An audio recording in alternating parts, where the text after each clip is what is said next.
Recording. Hello, everybody. What's up? This is Rada, and Deb here is with me today. We're part of the Can Yaman International crew, and we're just going to be on for a few minutes, starting a new series of reactions of our crew, different crew members. Some of us are going to be on at the same time. All of us all at once, or sometimes you might see a couple of us, or hell, maybe you just might see me or just Deb or whoever wants to be a part of this series. So also that includes you guys out in the audience. If you want to join us for our silliness here on the Hangouts, please feel free to message me on Facebook. And I'm also going to put my email contact information below so that you can reach out to me. We want everyone in the group to be a part of what we're doing here, something super special and different and groundbreaking, and we're just so excited. Deb, you got anything to say before we get into it? Yes, welcome. So welcome everyone. We invite you to join us in our silliness, because that's the name of the game. We don't know what we're doing, so we invite you to join us in not knowing what we're doing. So let's watch our clip. We're getting better at this. We're getting better at this. Anyway, so what we're doing, this is what we're doing this week. We're going to do a reaction to a certain time in Erkensci Kus. We're going to start at episode 30 for this particular reaction. We're going to jump around and do different things, you guys. It's going to be so much fun. Wait till you see what we have planned. But anyway, let me get back on track. The reason I picked episode 30 is because I wanted to talk about Can Divit and his trust issues. Now, we're not going to get into a big, long discussion. We're just going to react to the scene a couple of minutes into the episode where we really see the height, where I think is the height of Divit's anger. It really comes out in the scene with Sanam after he's learned that she's lied to him yet again. And it's remind us what it's all about, just to set up what we're getting ready to watch. Deb. We're getting ready to watch the scene, I believe, in episode 30 where they are at the hut and John explodes on Sanem. And he's furious. And actually, he made us all furious. This is where I actually started writing, because I got furious at him because he was so explosive over the whole Fabre thing, right? I'm mad all over again. And he was out of control, and he just blew up in her face, and she just stood there and took it. And we should just watch the scene, right? Okay, hold on, guys.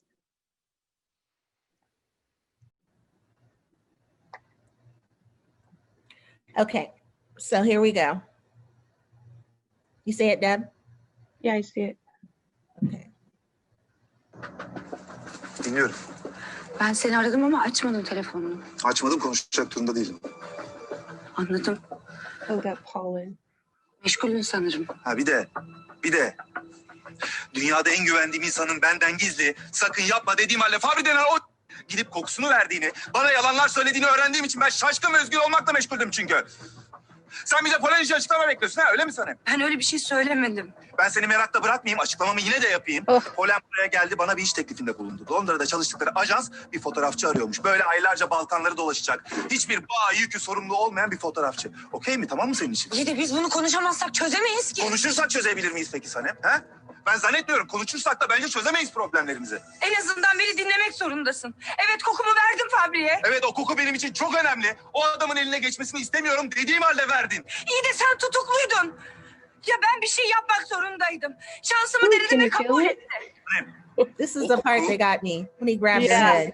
İkimizin. I wanted to En chop him in aramızdaki his büyünün throat. kokusuydu Let me o. tell you. Sen gittin bir yabancı, üstelik fabrik gibi adama verdin kokuyu.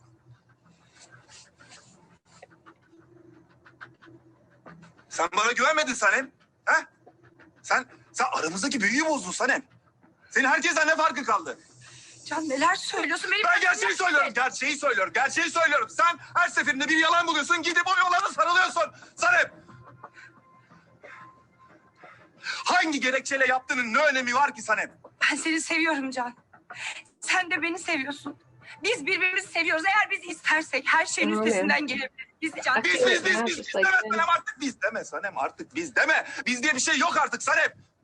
Aramızdakiler bu kadar özel olsaydı zaten bütün bunlar olmazdı Sanem. Sen de artık herkes gibisin benim için. Ooh, he's getting me all worked up again. What is? Me too. Woo! I feel it. I feel it. I'm triggered. İstediğim bu Such- işte. İstediğim bu mu bilmiyorum Such Sanem, a ama beautiful istediğim job.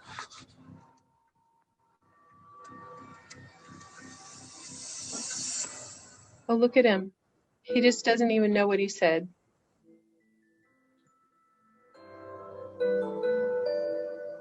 And I was so the ridiculous what? Oh man, That was- I feel it all over again. We're back. I had a little bit. It I was could really see. annoying how right after that scene they went right to the office, and Sanem had on this sexy sleeky black outfit with the cutout shoulders, and she's leaning over his desk and trying to get his attention. And I was just like, why are no way, not realistic. Not after he went off on her like that the night before. That was so crazy. Sometimes the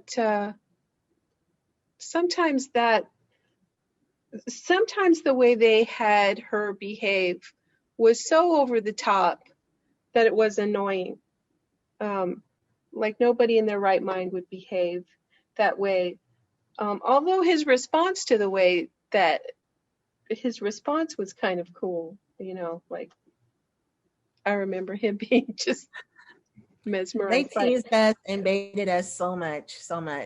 But back to the reaction to the Right. way that he went off on her. My goodness. I First was, of all, yeah. the fact that he had pollen there. Mhm. Ooh, And I That's wanted what- to slap her. She was such a cat. In that, I wanted. that had to be a slap in the face to Sanem to just walk into pollen being there when this is supposed to be wasn't this supposed to be their special hut, their Yes. special place together? Yes. But then it was her fault because she is the one that brought pollen there to begin with. So Yeah. She brought many people there, and he specifically said he didn't want other people to even know about the place. yeah, she kind of broke that And confidence out of her own fault. I mean, and she did. She brought. She even took Yit there, and that was.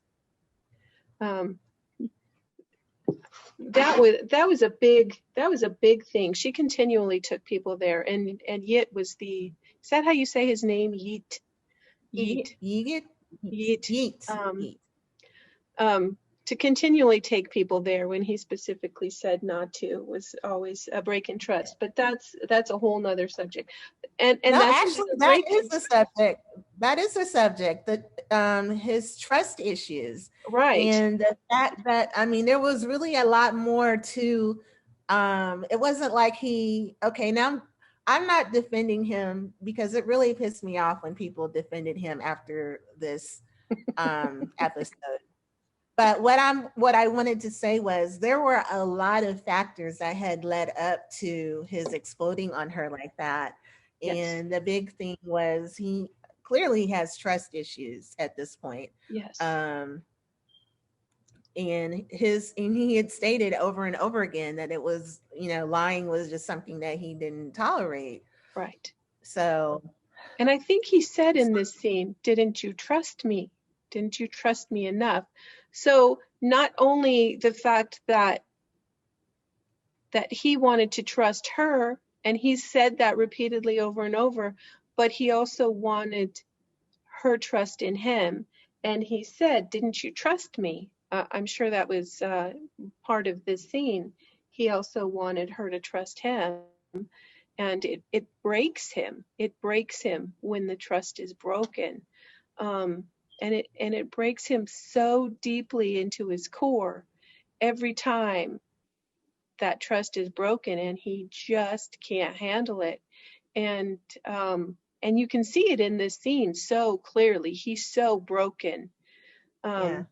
And it's important to get that. Does he explode and go off on her? Yes. And yes, he did grab her physically. Not harshly, like her head he didn't shake her around, but he did grab her.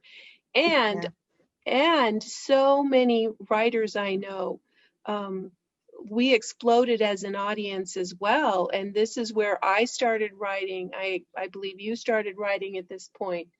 I took her off to the Galapagos. I was like, okay, that's it. And it's where I took her off to the Galapagos originally, and then did a rewrite later from the end of the show to take her off. But this is where I was like, okay, this is enough for me. I'm out of here, and for me, this side of him that he revealed at this point opened up a whole new perspective in regards to Divit. I mean, he started out as this man who was bigger than life, this adventurer, this man of the world, and we're just all goo goo gaga over him. But then this happened, and there was a very distinct pivot for me for the way that I saw Divit. And that really opened up my imagination to some possibilities that maybe, anybody that follows me on Wattpad knows that I write stories that are probably, or anti-Erkensci Kus. I kind of flipped the story around, and this opened up a door to show Divit in a way that people weren't used to seeing him. And I think I've made a lot of people mad, but the man is very multidimensional. He's very layered. And so I think some people forget that sometimes. Like when John Divit came on the scene, he was like the epitome of the perfect man. Everything he said, everything he did, every way that they had depicted him was so much bigger than life. Even the things that he always said. He was so mature, so together. It was hard to believe. It was kind of hard to believe to watch him fall apart like that, to watch him become more human, to have flaws after he had been so built up like that. And of course it had to be, we are most vulnerable when we are madly in love. That is when we are most vulnerable. And I don't think that he had ever experienced such a thing as the character of Divit. He was always above that. He never let himself open up to that level. And I think that's part of the story. His trust issues seem to, from the story, start as a very young child, starting from when your first love is always your mom. And right. I think his trust issues started when his wonderful example of a mother who I loathe. Right. What a character his mom in the story is. What an example of a mother to have her desert him that way and come back in the story the way that she did. Like, you can get the roots of why he's such a mess when it comes to trust issues in women. And you can see why he fell for somebody so young and so naive. somebody that you can almost mold into a, a partner that you feel like you can be safe with. You know, certainly he felt like Sanem was somebody he could be safe with as this young neighborhood girl, you know, and then as she grew, she's such a firecracker, you know. Yeah. Who would Yeah, she was expect? at times, and at other times she was extremely dense, which also infuriated me throughout the series. Yes. But hey, Deb, Yeah. guess what? We've already met our capacity for this Okay. hangout. So it was Perfect. fun. It was And we're fun. going to do tons more of these. This was a volatile one to pick for a short subject. Sorry. I know. Hey, but we're going to continue the discussion in the comments. So you guys that are watching this, please drop your thoughts in the comments. Tell us how this scene made you feel. Did you see the characters any different? And just anything at all that comes to mind, that we want to hear what you think. So be sure to drop your comments in the comment section. Also, don't forget to like and subscribe. Very important. Share this all over social media, wherever you get a chance to, okay? And with that, we are signing off. Thanks for showing up, and we'll see you next time. Peace. Thanks for joining.